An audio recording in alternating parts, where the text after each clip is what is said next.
Saya kira sektor pendidikan adalah merupakan sektor yang paling asasi atau kita sebut sebagai fundamental dan strategik. Asasi dan fundamental di peringkat pendidikan sekolah dan yang strategik adalah di peringkat pendidikan tinggi. Kerana kita tahu daripada jajaran dan jalur pendidikan di peringkat sekolah dan pendidikan tinggi inilah yang kemudiannya akan menjadi feeder mengisi keperluan negara dalam konteks bakat, dalam konteks keperluan guna tenaga, dalam konteks kepakaran. Kerana kita tahu juga misalnya kalau kita memberi suluhan secara spesifik kepada pendidikan tinggi, di situlah terkumpulnya the best minds of Malaysia. Jadi sesiapa pun yang mengapalai, yang memacu, yang memandu perkembangan khususnya pendidikan tinggi, saya anggap di atas bahunya terletak satu tanggungjawab taklif Rabbani yang maha besar. Dan itulah memberikan weightage yang besar bagi kehadiran Menteri Pendidikan Tinggi Yang Berhormat Datuk Seri Muhammad Khalid Nordin bersama menemani saya di studio pada waktu ini. Assalamualaikum YB. Waalaikumsalam. Terima kasih kerana hadir bersama kami di sini dalam Naratif Khas. Dan saya sendiri sebenarnya berminat sangat dengan kementerian ini. Tetapi kalau kita boleh mulakan dengan, kerana semangat dalam kajian perpaduan ini tidak boleh lari daripada apabila berlakunya penyatuan itu untuk menyantuni sentimen reformasi. Dan kita tahu apakah model kerajaan perpaduan yang ada hari ini boleh kita anggap sebagai suatu kesempatan yang terbaik untuk kita cuba melakukan reform di dalam pendidikan tinggi. Pertamanya saya ingin ucapkan berbanyak terima kasih kepada pihak RTM kerana jemput saya untuk hadir dalam program Naratif Khas yang hari ini berkisar kepada Kementerian Pendidikan Tinggi. Benar seperti kata saudara Syed Munawar sebentar tadi, bahawa kementerian ini merupakan satu kementerian yang sangat strategik. Dan tepat, ia adalah satu kementerian yang benar-benar mendidik, yang menyebar luas ilmu, yang mematangkan pemikiran, yang mengurus kedewasaan dan juga yang mencari kebenaran hakiki. So, kita berasaskan kepada itu, kita faham akan tanggungjawab dan juga peranan kita. Dan bagaimana usaha-usaha kita itu akan dapat menjayakan negara.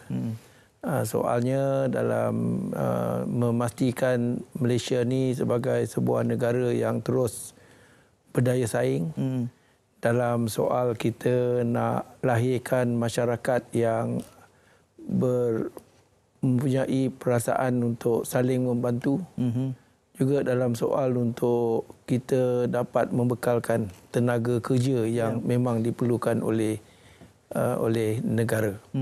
Soalnya ialah kita kena pastikan bahawa tawaran kita dan apa yang kita lakukan di peringkat pendidikan tinggi ini benar-benar relevan dan menepati kehendak dan keperluan masa.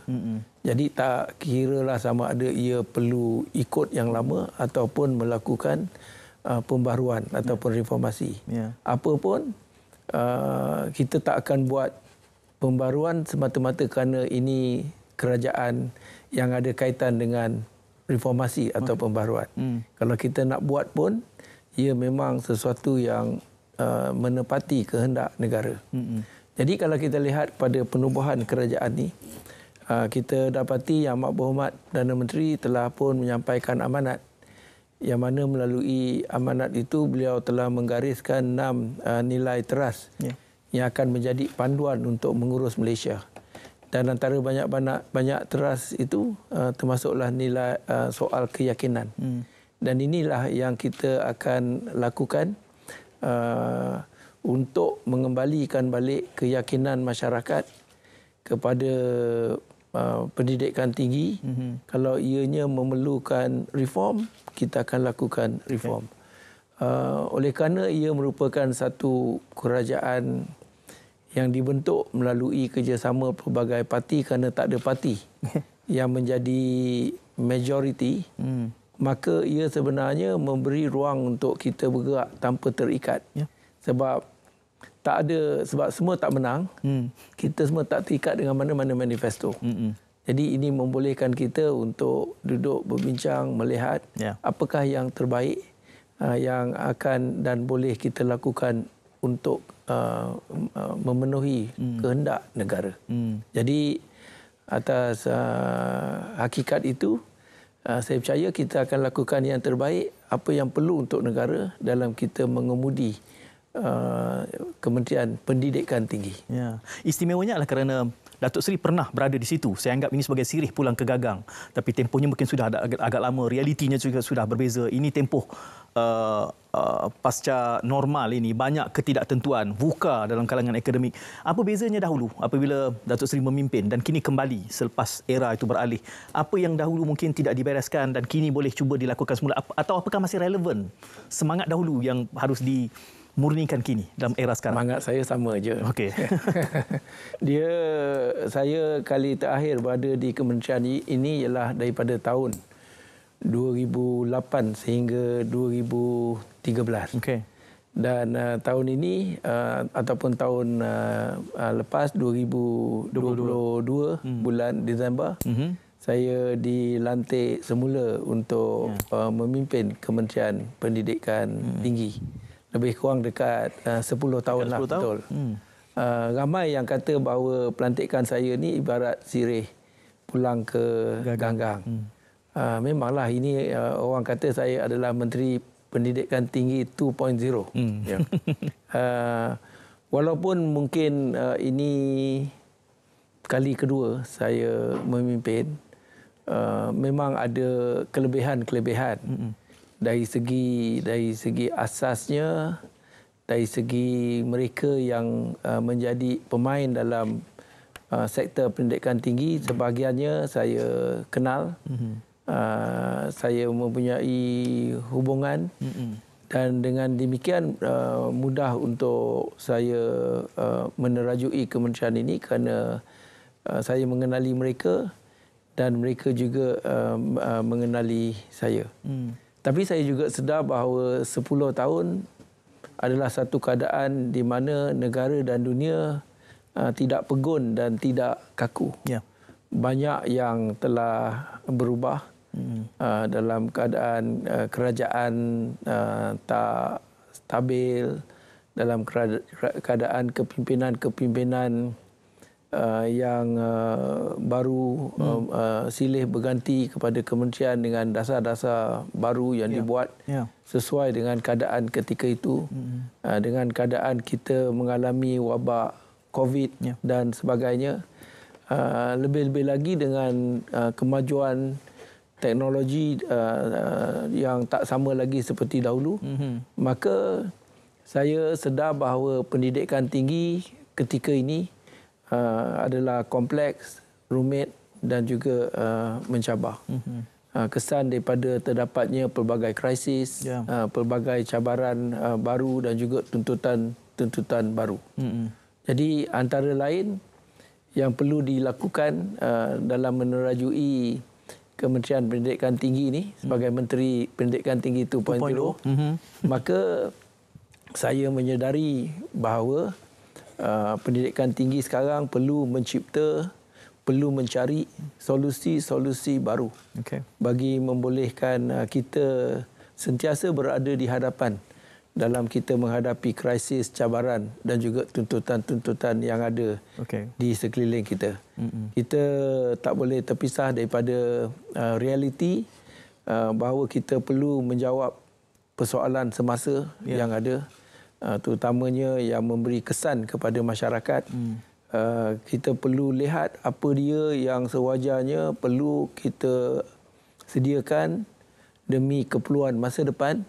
Dan kita juga mesti memberi perspektif kepada kesilapan yang lampau.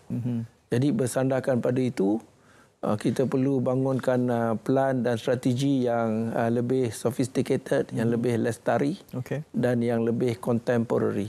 Kita menerima hakikat adalah penting untuk kita membuat beberapa perubahan kepada dasar-dasar kita. Yang lapuk kita tinggalkan, yang baru kita terokai dan kita jayakan, dan yang silap kita perbaiki, dan yang salah kita hindari. Jadi atas sebab itulah apabila saya mula menjawat jawatan ini, walaupun orang kata ini sirih pulang ke ganggang, saya tidak terus membentangkan ataupun membuat kenyataan-kenyataan yang berhubung kait dengan soal-soal dasar dan hala tuju. Ya, saya lebih mengambil pendekatan untuk mendapat pandangan, input dan cadangan-cadangan daripada semua pemegang-pemegang taruh. Dengan demikian ia akan membolehkan apabila sampai masa untuk dinyatakan apa hala tuju kementerian, maka saya lakukan itu setelah saya mendapat pelbagai input daripada semua pihak. Ya. Datuk Seri menggambarkan tadi bahawa suasana yang ketidaktentuan dan perubahan-perubahan mutakhir ini, dia menganggap bahawa di situlah memerlukan pendekatan yang bukan centralized tapi decentralized. Dan bila bercakap soal decentralized ini, dia menuding kepada otonomi. Dan kita tahu otonomi ini pentadbirnya, akademiknya dan pelajarnya. Apakah berarti era ini, pertama, apakah Datuk Seri bersetuju dengan model otonomi? Kerana ada mengatakan dahulu adalah suatu bentuk pseudo-otonomi dan bukan otonomi yang sebenar. Apakah bersetuju dengan pandangan itu dan apakah kita akan mula bergerak ke arah otonomi dengan memberikan keyakinan kepada pentadbiran, akademia dan pelajar di IPT? Memang soal otonomi ini satu perkara yang sentiasa dibangkitkan. Khususnya oleh pihak pemimpin dan pentadbir institusi pendidikan tinggi awam dalam negara. Dalam kita mungkin tertarik dengan perkataan otonomi itu, kita juga perlu menerima hakikat perimbangan perlu dibuat. Sebab universiti dan institusi pengajian tinggi masih lagi bergantung kepada sumber kewangan kerajaan pusat. Kalau kita memberikan otonomi total, siapa nak bertanggungjawab tentang soal perbelanjaan, tadbir urus. Hari ini pun kita dengar macam-macam keluar dekat media masa, syarikat universiti yang kerugian, sebagainya, soal ketirisan, sebagainya. Jadi atas sebab itulah mungkin perkataan-perkataan seperti otonomi itu dia populis, tetapi harus difahami apabila dilakukan otonomi, ianya akan memberi kesan kepada soal apa pula? Soal kebertanggungjawab dan sebagainya. Walaupun begitu, saya ingin tegaskan bahawa KPT memang memberikan kebebasan kepada IPT dalam negara. Saya telah banyak kali membuat kenyataan bahawa bahawa kementerian ini akan mengambil sikap keterbukaan untuk pihak universiti memberikan sebarang idea, sebarang pandangan dalam soal-soal mengurus dan memperkasakan institusi pendidikan tinggi masing-masing. Saya telah menyatakan bahawa bahawa untuk agensi-agensi pusat, supaya kita mesti kurangkan pengawalan. Apa yang kita panggil sebagai educational policing. Itu mesti dikurangkan supaya kita boleh menggalakkan dan kita membolehkan universiti-universiti kita untuk berkembang. Tapi itu bukan bermakna bahawa mereka ini ada kebebasan tanpa had. Dalam kita kata kita nak kurangkan educational policing, saya juga tekankan bahawa setiap universiti itu mesti mempunyai keupayaan, kemampuan untuk membuat penilaian kendiri, self-assessment dalam banyak perkara. Jadi inilah antara yang kita berikan penekanan. Kita perlu lakukan pengawalan dan kita perlu memperkenalkan penilaian kendiri kerana kita tahu peruntukan bajet untuk pendidikan tinggi ini sangat besar. Dalam 15 bilion, setiap universiti dapat beratus-ratus juta. Dan seperti yang telah saya nyatakan di peringkat awal ini, masyarakat tentu nak lihat universiti ini dapat bergerak dan mencapai matlamatnya. Dari segi soal yang seperti saya kata tadi, mendidik, soal penerokaan ilmu, soal mendewasakan pelajar, semua itu mesti berlaku. Kalau kita tak ada kawalan, nanti semua tu mungkin tidak lancar sebagaimana yang kita harapkan. Itu dari segi pihak pengurusan universiti. Okey. Manakala dari segi pelajar juga, saya juga telah nyatakan bahawa kita memang mahu berusaha ke arah kita memperkasakan kesatuan pelajar, gerakan pelajar yang terdapat dalam universiti.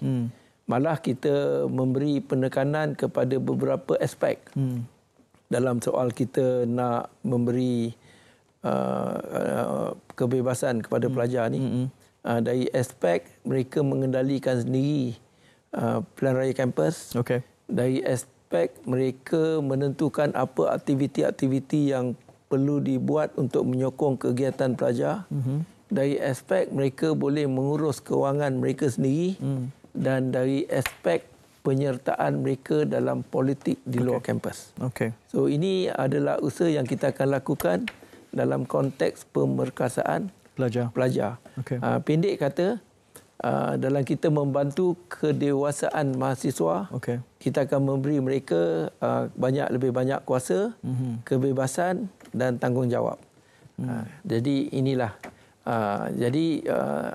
Dalam kita nak jadi populis sebut soal autonomi ini, saya harap kita dapat menilai dan melihat bagaimana kementerian menterjemah dan melaksanakan autonomi. Datuk Seri ada menyebut soal self-assessment tadi. Saya anggap bahawa sudah pasti kita memerlukan sedikit piawai, kebakuan untuk menilai prestasi, dan di sini timbulnya persoalan ranking tak ranking. Sebab perdebatan ranking tak ranking ini tak kunjung padam, dan hari ini saya akan bawakan kepada perhatian Datuk Seri. Tetapi masanya untuk kita berjeda seketika, kembali jurus selepas ini.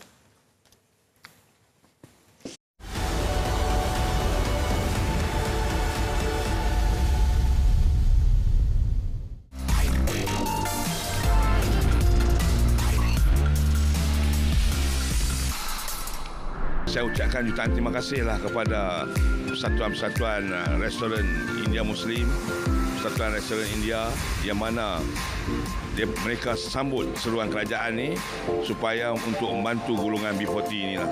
Kita tahu ramai yang tak mampu untuk masuk restoran untuk makan.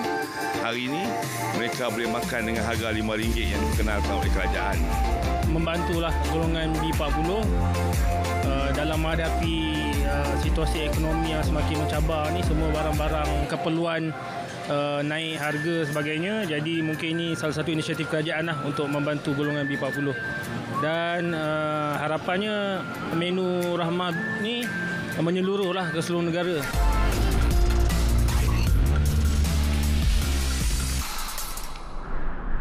Bijak labur hidup makmur. Semua mahu kaya, tapi jangan salah langkahnya. Jika terpedaya hidup sengsara, macam-macam sim yang ada, mesti faham mana gelabur. Lesen SC pastikan ada, silap labur, duit lebur. Ingin tahu produk sah yang ada, laman web Investmart jawapannya. Pesanan ini dibawakan oleh Suruhanjaya Security Malaysia. Kecemasan boleh saya bantu? Encik, ada motor aksiden lah dekat sini, Encik. Langkah gajah kot. Encik, ada kebakaran lah di alamat 5 Jalan Tembikai Shah Alam. PGO dari FRT Shah Alam didapati tiada kebakaran berlaku di sini. Over.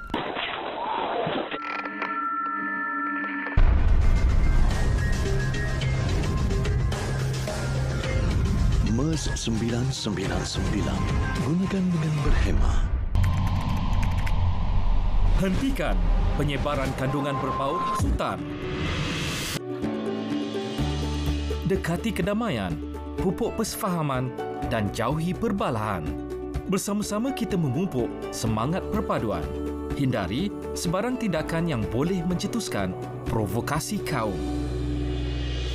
Raikan hari perayaan di Malaysia bersama-sama dengan mengunjungi antara satu sama lain. Selain mengeratkan silaturahim, masyarakat juga dapat memahami dan menghormati perayaan di Malaysia. Sertai aktiviti kemasyarakatan dan sukan bersama-sama. Dan sebaran mesej positif mengenai kepentingan perpaduan oleh media massa. sekiranya terdapat maklumat kandungan sensitif, berbaur agama, bangsa dan institusi diraja atau 3R. Laporkan kepada Suruhanjaya Komunikasi dan Multimedia Malaysia SKMM.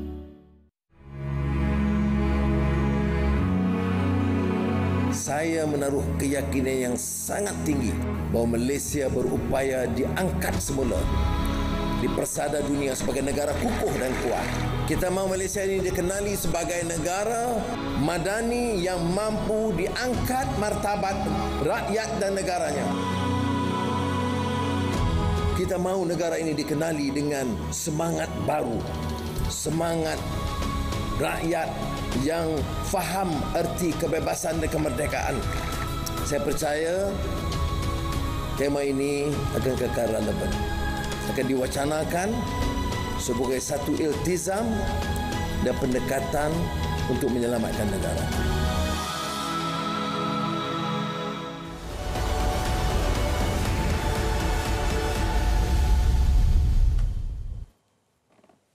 Ini adalah naratif khas dan saya menemani Menteri Pendidikan Tinggi Yang Berhormat Datuk Seri Muhammad Khalid Nordin 21 minit yang lalu. Banyak sudah kita bicarakan termasuk berkait tentang bagaimana agenda autonomi ini akan dipikul, digalas di bawah kepimpinan Menteri Pendidikan 2.0. Datuk Seri sini menyebutnya itu. Tapi sebelum kita berehat tadi, saya membangkitkan satu perkara bila bercakap soal self-assessment. Dan tentu saja assessment itu penting kerana ia akan menentukan sama ada kita bergerak mengisi keperluan matlamat dan objektif pendidikan tinggi. Tetapi di waktu yang sama juga selalu saja timbul perbalahan berkait tentang ranking ini. Ranking, tidak ranking. Bahkan di dalam dunia akademia juga beberapa ranking ini sudah mula dipersoal, dipertikaikan termasuk oleh Universiti Ivy League seperti Harvard juga. Beberapa komponen dan elemen ranking itu sudah mula dikatakan terlalu komersial sifatnya. Ia bukan lagi bertujuan untuk melakukan perbandingan tetapi it was business driven.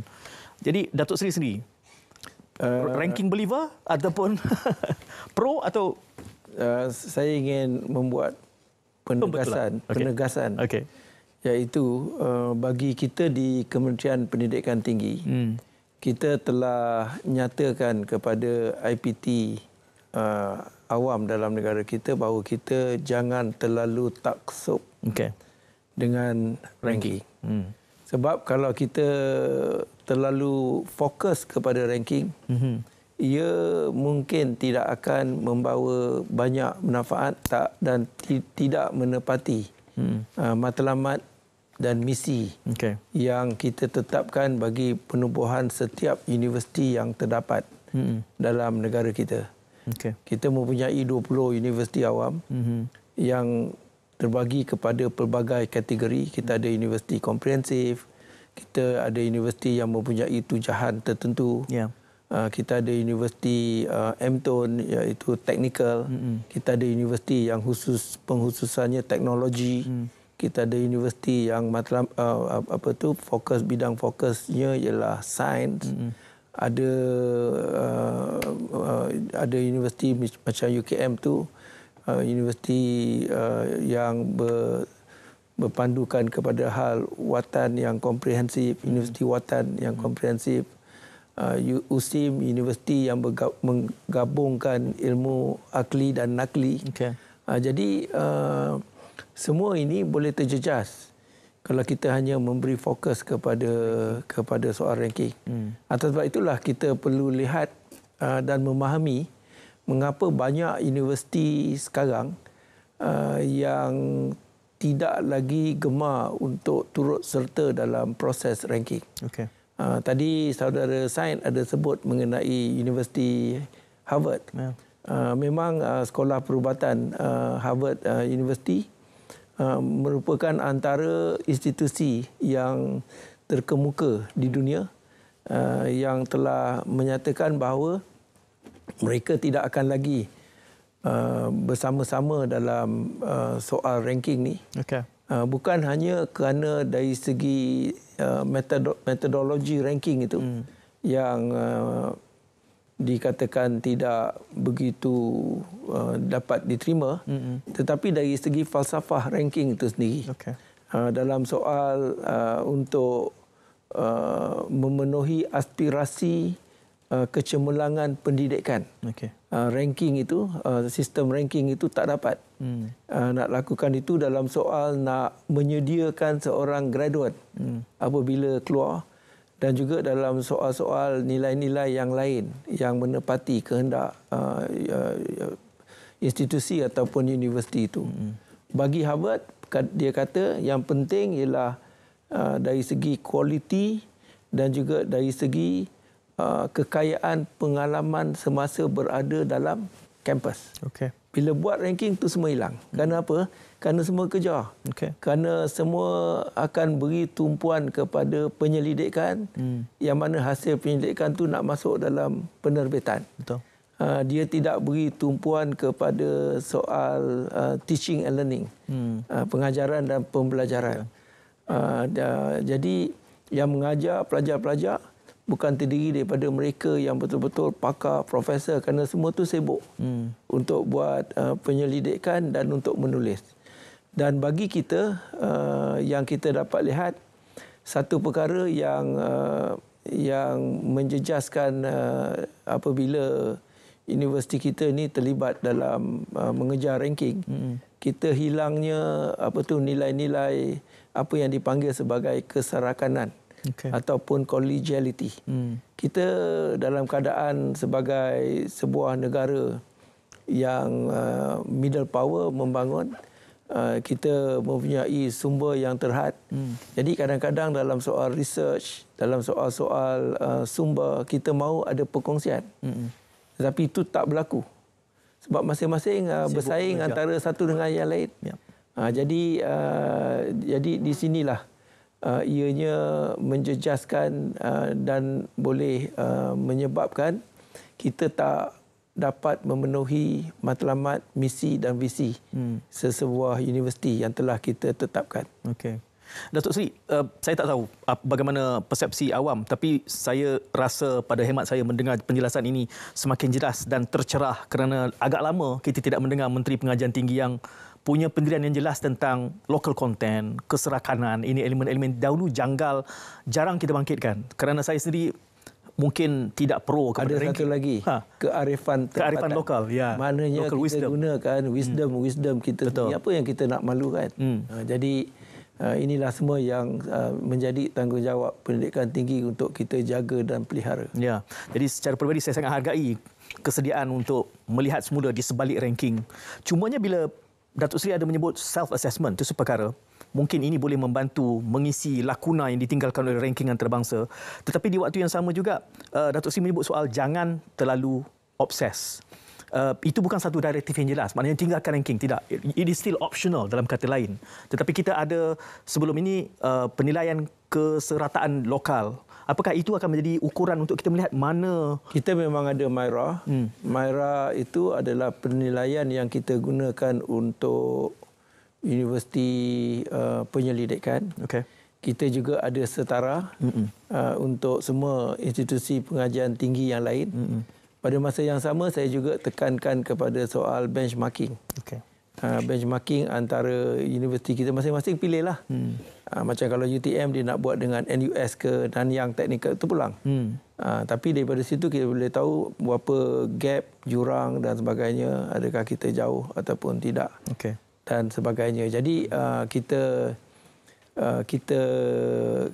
ada cara-cara kita tersendiri bagaimana kita nak tentukan kecemerlangan universiti. Dan kalau nak diikutkan, kalaulah kita ni universiti kita ni tak berkualiti, tak cemerlang, tak mungkin universiti-universiti ini juga selain mendapat sumber daripada kerajaan, mereka juga boleh menjana sumber-sumber pendapatan sendiri yang datangnya daripada sokongan yang diberikan sama ada oleh alumni ataupun oleh syarikat dan industri. Macam UKM, UTM, UPM, semuanya melebihi 100 juta setiap tahun mereka dapat. Jadi kalau katakanlah tak cemerlang, tak mungkin akan ada pengiktirafan dan sumbangan sebesar itu dan kerjasama yang dibuat oleh pelbagai pihak. Ya. Datuk Seri, pada peringkat ini saya ingin mencuplik semula, mengutip semula apa yang dibincangkan. Yang Datuk Seri menyebut sepintas, saya kira perlu kita perdalam sedikit. Datuk Seri menyebut soal ada dasar-dasar yang lapuk perlu kita lihat, kita tinggalkan. Ada dasar-dasar atau mencari solusi baru melihat kepada realiti semasa. Saya kira apa antara yang mungkin sudah tercerah dan mungkin kita kena ini kita kena lihat semula, ini kita kena tinggalkan. Itu saya ingin tanyakan lebih spesifik sejurus selepas kita berjeda seketika. Jadi teruskan kesetiaan anda.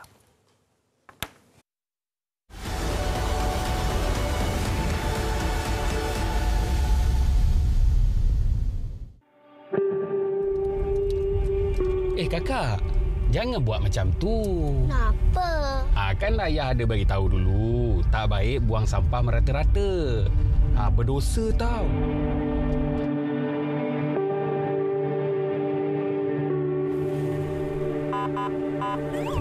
Kena dah. Saman ni. Tuan. Apa bagi, Cik? Minta IC, Cik? Boleh. Kesalahan lampu merah, Cik.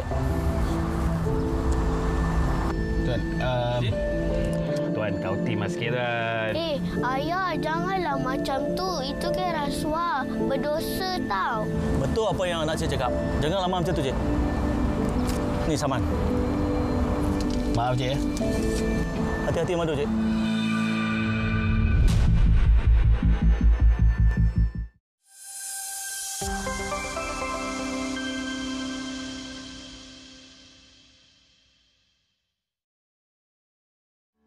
Assalamualaikum warahmatullahi wabarakatuh dan salam perpaduan.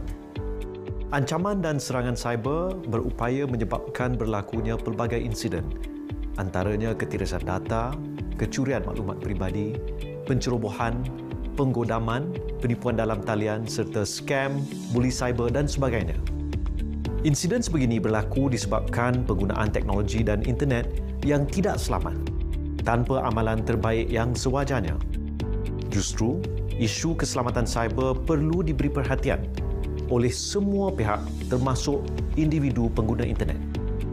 Sempena sambutan Hari Keselamatan Internet 2023, saya menggesa semua pengguna internet untuk sentiasa berwaspada dan berhati-hati ketika berada di alam cyber sewaktu menggunakan internet, media sosial dan lain-lain aplikasi. Gunalah kemudahan teknologi ini dengan positif, berhemah dan penuh tanggungjawab bagi mewujudkan komuniti cyber madani. Selamat Hari Keselamatan Internet 2023. Sentiasa bijak, sentiasa selamat, bersama-sama ke arah kesejahteraan cyber.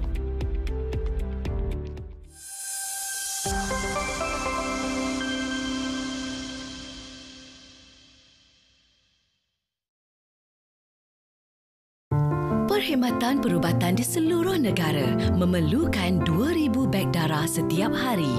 Mengikut tinjauan, hanya 2.5% penduduk Malaysia mendermakan darah. Bagi setiap beg darah yang diperolehi, ia mampu menyelamatkan 3 nyawa. Kami perlukan darah anda. Jom derma darah.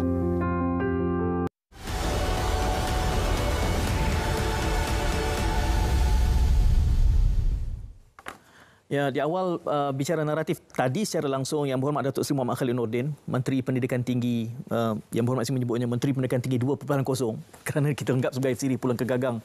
Ada dasar yang disebutkan tadi mungkin sudah lapuk, harus ditinggalkan dan memerlukan solusi-solusi baru. Jadi apakah kita sudah boleh pada peringkat ini menunjuk dan melihat bahawa ini adalah yang lapuk, di sini kita perlu solusi baru. Apakah kita sudah tiba ke peringkat realization itu? Are we ready with new policies untuk Kementerian Pendidikan Tinggi, dalam kita melakar perjalanan kita dan perancangan serta pelaksanaan kita untuk 5 tahun ni, dia bukan sahaja melihat kepada soal-soal itu, tetapi kita juga melihat kepada perkara-perkara yang menjadi pendekatan kita. Salah satu daripadanya yang memang juga menjadi perkara yang saya gariskan semasa saya buat amanat tahun baru, di mana saya nyatakan kementerian mempunyai 11 azam, tekad dan fokus. dalam kita bergerak, dalam kita menggerakkan sektor pendidikan tinggi negara. Yang mana yang pertamanya ialah dari segi soal kita perlu terjemahkan aspirasi nasional secara tegas, tuntas dan juga tepat. Dan hari ini aspirasi nasionalnya ialah mengenai Malaysia Madani. So sudah tentulah dulu tak ada. So ini adalah antara perkara baru. Kemudian saya juga minta supaya kita beri perhatian kepada kepimpinan universiti. Kalau kepimpinan universiti itu baik, maka natijahnya segala yang lahir itu akan menjadi baik. Dan saya telah tekankan bahawa kepimpinan universiti, institusi pengajian tinggi perlu bercirikan beberapa perkara. Pertama, dia mesti jadi juru bicara untuk universitinya, kerana dalam universiti tadi seperti saudara Said ada kata terkumpulnya segala bijak pandai. Dan kerajaan membelanjakan berjuta-juta ringgit bukan untuk cerdik pandai ini duduk diam. Jadi menjadi juru bicara bagi institusi masing-masing untuk membawa penyelesaian kepada masalah negara. Dia mesti ada networking. Dia mesti menjadi pemimpin yang dapat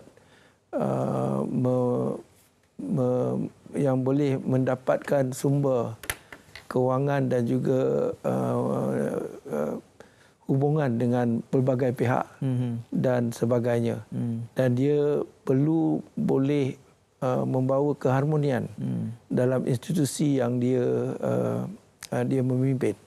So ini perkara yang saya beri penekanan untuk kita bergerak, iaitu soal aspirasi nasional, soal kepimpinan, soal kekuatan sumber intelektual.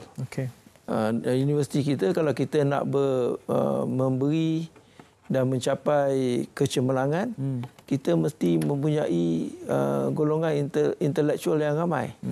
Yang nak mengajar pelajar-pelajar kita, mahasiswa kita, mestilah mereka yang berkelulusan tinggi daripada katakanlah ijazah. Dia mesti ada master, mesti ada PhD sebagainya. Dan itu juga adalah satu tarikan untuk kita bawa masuk pelajar-pelajar daripada luar negara. Kita mesti memahami bagaimana ledakan teknologi boleh menjadi pemusnah dan penghancur. Dan bagaimana ia boleh mempengaruhi kita punya pedagogi, kita punya pelajaran dan pembelajaran. Jadi semua tu perlu diberi perhatian. Kemudian soal pengantarbangsaan. Kita tak mau lagi jadi hub untuk pelajar antarabangsa. Tetapi kita nak jadi hub bakat dan juga hub pusat ilmu sejagat untuk negara kita. Maknanya ini semua perancangan kita lah. Kita akan lakukan rombakan TVET secara besar-besaran, kemudian kecemerlangan akademik serta isu-isu yang melibatkan mahasiswa. So ini tekad dan azam untuk Kementerian Pendidikan Tinggi dalam kita memastikan pendidikan tinggi ini dapat kita jayakan.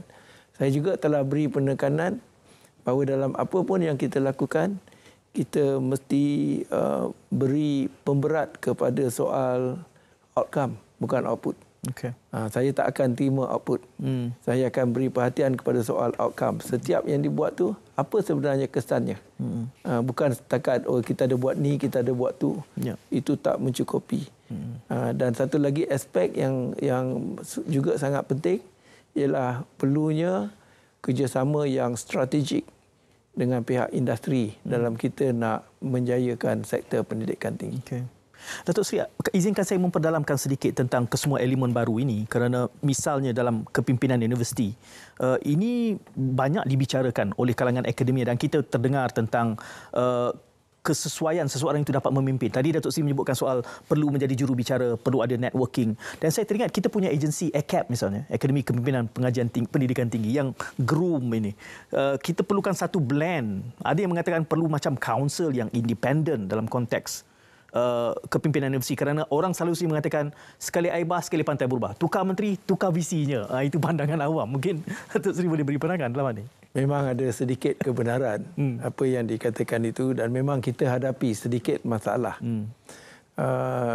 Kita pertama memang kita nak mempertingkatkan lagi kemampuan keupayaan ACAP untuk melaksanakan peranannya, bukan sahaja untuk mengenal pasti siapa layak menjadi pemimpin, tetapi untuk bangunkan mereka yang berkeupayaan. Pada masa yang sama, kita juga akan menekankan kepada universiti untuk mereka juga lakukan perkara yang sama, mengenal pasti adanya usaha-usaha untuk penggantian, succession planning. Mesti ada perancangan penggantian. Dia bukan melibatkan visi, tapi dekan-dekan. Kadang-kadang satu-satu fakulti dan sekolah tu terpaksa tak dapat bergerak lancar seperti dahulu ataupun mengekalkan pencapaian dahulu, kerana bila dekan itu bersara, tak dapat nak gantikan yang setaraf ataupun yang lebih baik. Maka dengan demikian, maka berlakulah kemunduran bagi sekolah ataupun bagi fakulti tersebut. Jadi ini semua perlu dilakukan secara bersama. Saya juga ingin beri penjelasan apabila kita nak lantik visi sebagainya. Satu perkara yang tak dipertikaikan ialah kesarjanaannya. Terdiri daripada mereka yang semua mempunyai dan memiliki kesarjanaan yang tinggi. Itu semua ada. Tapi yang kita cari ialah yang ada kualiti memimpin. Jadi atas sebab itulah yang timbul ini tak baguslah, ini tak bagus. Tapi sebenarnya yang kita cari, mungkin kadang-kadang kesarjanaannya cukup makan, tapi dia bagus. Pentadbiran. Bagai pemimpin. Kadang-kadang kesarjanaan dia tinggi, tapi dia tak boleh bawa harmoni dalam universiti. Dia ingat dia paling pandai, jadi semua orang tak pandai. Itu jadi timbul keadaan yang tidak harmoni. Jadi itulah yang ada, yang kita hadapi pada hari ini. Lagi tentang kepimpinan, Datuk Seri, kerana mungkin kepimpinan itu kita lihat secara kolektif dalam konteks LPU. Saya teringat lagi antara hujahnya membawa masuk niagawan, ahli korporat adalah untuk membantu ekonomi universiti. Tapi kelihatannya ahli korporat yang membawa masuk itu tidak juga membantu menjana ataupun membina model yang mapan. Jadi perlu diberikan KPI juga kepada LPU ini. Kita ada tanggungjawab LPU ialah untuk membuat penilaian terhadap kepimpinan universiti. Seperti visi sebagainya. Manakala kementerian pula akan lakukan penilaian terhadap prestasi setiap ahli lembaga universiti. Seboleh-bolehnya pendekatan yang saya akan ambil ialah saya ingin pastikan dalam LPU itu ia gabungan mereka daripada pelbagai latar belakang dan pengalaman daripada pelbagai sektor. Kerana universiti tak boleh hidup dalam dunianya sendiri. Kita ni sekarang bukan lagi dalam zaman seperti dahulu. Menara Gading seolah-olah orang lain. Tak betul, tetapi kejayaan sesebuah universiti bergantung kepada sejauh mana dia dapat ada keterhubungannya dengan pihak lain, pihak luar, dan juga wujudnya keterlihatan. Kalau tidak, masyarakat akan sentiasa mempertikaikan kewujudan universiti. Masyarakat akan lebih percaya, misalnya macam ranking, walhal universiti itu kerana tak tunjukkan keterlihatan, dia buat macam-macam, orang tak nampak. Jadi bukan semua orang industri ataupun orang niaga tu tak bagus, dan bukan semua orang akademik tu bagus. Jadi adalah kombinasi, dan kementerian sentiasa melakukan kawalan untuk pastikan mereka bergerak sebagaimana yang kita kehendaki. Saya tercari sebelum ini istilah untuk menterjemahkan visibility. Saya jumpa malam ni, keterlihatan. Datuk Seri. Datuk Seri ada menyebut soal talent. Ini juga satu isu yang kita akan bangkitkan kerana disebabkan perubahan semasa ini. Dua perkara. Pertamanya soal marketability pelajar kita dianggap tidak cukup mapan ataupun tidak cukup kualitinya bagi memenuhi keperluan semasa. Dan juga perubahan-perubahan yang berlaku menyebabkan kita perlu adjust, perlu menyesuaikan juga konten, kandungan latihan mereka di dalam perubahan yang begitu pesat. Ini kita akan tangani selepas berehat seketika.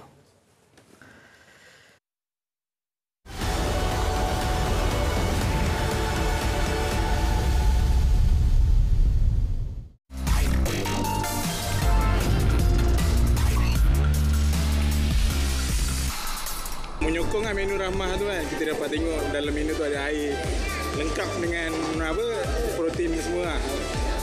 Amat bagus lah menu ramah ni. Saya tak pernah try lagi sebab ni pun first time ni jalan-jalan dekat ni terjumpa satu stiker kan. Dia punya signboard menu ramah tu kan. Tapi saya pernah dengar lah pasal menu ramah ni. Saya akan try dalam hujung-hujung bulan lah kot. Hujung-hujung bulan kan mungkin dalam kita perlukan ni kita akan try lah. Tapi kalau kita tak perlukan mungkin kita akan bagi kepada orang yang perlukan lah. Biasa daripada sekarang kan ekonomi kita banyak masalah ekonomi lah. Jadi kalau dalam RM5 tu Encik rasa berbaloi lah. Kalau boleh lah. Boleh membantu rakyat. Macam nasi ke apa tu bolehlah RM5 tu dengan sayur sikit dan ikan. Berbaloi lah rasanya.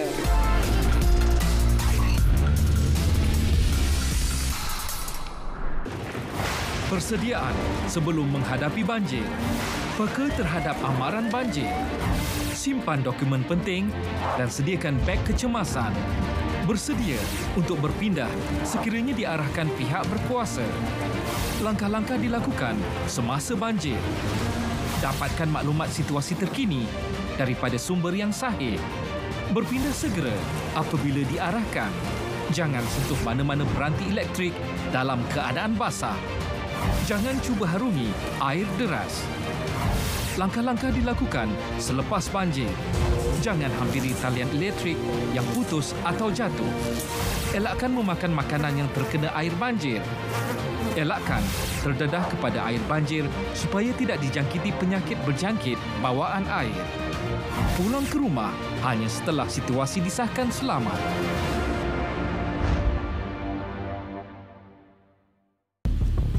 Berita palsu parah kepada masyarakat. Menyebarkan berita palsu Tular di media sosial kerana anda boleh dikenakan tindakan undang-undang. Isu semasa dalam negara. Beroperasi dengan selamat. 20 universiti awam sedia ada. Menangani inflasi iaitu mengenai cacar monyet.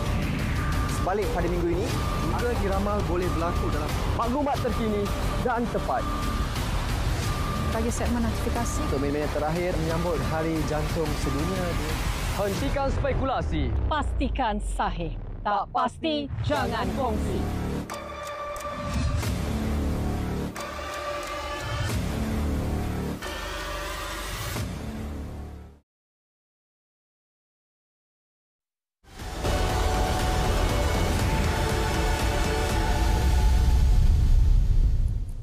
Bila kita mengatakan bahawa pendidikan tinggi ini strategik dalam menjadi feeder, mungkin kita banyak bercakap soal pentadbiran, kepimpinan. Saya nak beralih kepada talent yang kita bangunkan, bakat-bakat yang kita cerna di dalam universiti itu sendiri. Kerana Datuk Seri di awal menyebutkan perubahan berlaku dalam dunia, bahkan kita juga lihat juga guna tenaga misalnya. Ada waktunya hari ini 4 tahun terlalu panjang untuk belajar satu subjek kerana by the time dia graduate, apa yang dia belajar itu sudah obsolete. Jadi ini perubahan-perubahan yang nampaknya perlu kita sesuaikan dengan perubahan semasa ini.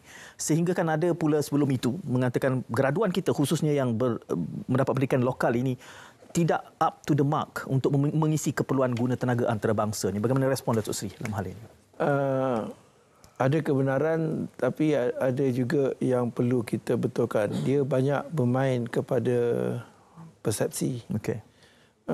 Kalau katakanlah kita nak tengok pada outcome, saya baru balik daripada Universiti Teknologi Malaysia. UTM. 90% lebih pelajarnya mendapat pekerjaan. Dan 30 lebih kurang dalam 33% daripada pelajar itu mendapat gaji premium. Maknanya keluar mendapat gaji terus 4,000. Jadi apakah maknanya itu? Jadi adalah tidak tepat, tidak benar untuk katakan bahawa kita ada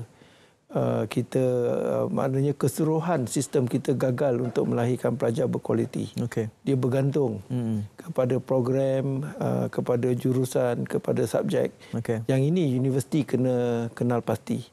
Tapi secara umumnya saya nak beritahu bahawa kalau kita memperkatakan mengenai soal kualiti pelajar, solusinya bukan hanya pada Kementerian Pendidikan Tinggi. Okay. Kerana juga penting untuk kita tahu bekalan itu datangnya daripada mana. Tapi kita buat yang terbaik.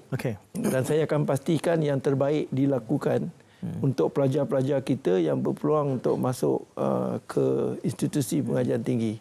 Pertamanya, kita akan beri dia pengalaman pembelajaran yang bermutu. Iaitu dia mendapat ilmu yang tepat, betul dan juga yang pelbagai melalui pembelajaran yang menyeronokkan dan pensyarah yang berpengalaman macam profesor. Tadi saya ada bangkitkan soal jangan terlalu buat research lepas tu dah tak ada masa nak mengajar. Sebab semua universiti terkemuka dunia, profesor sendiri mengajar. Dan pelajar akan seronok untuk dapat ilmu daripada mereka yang pakar dalam soal-soal mengajar ni.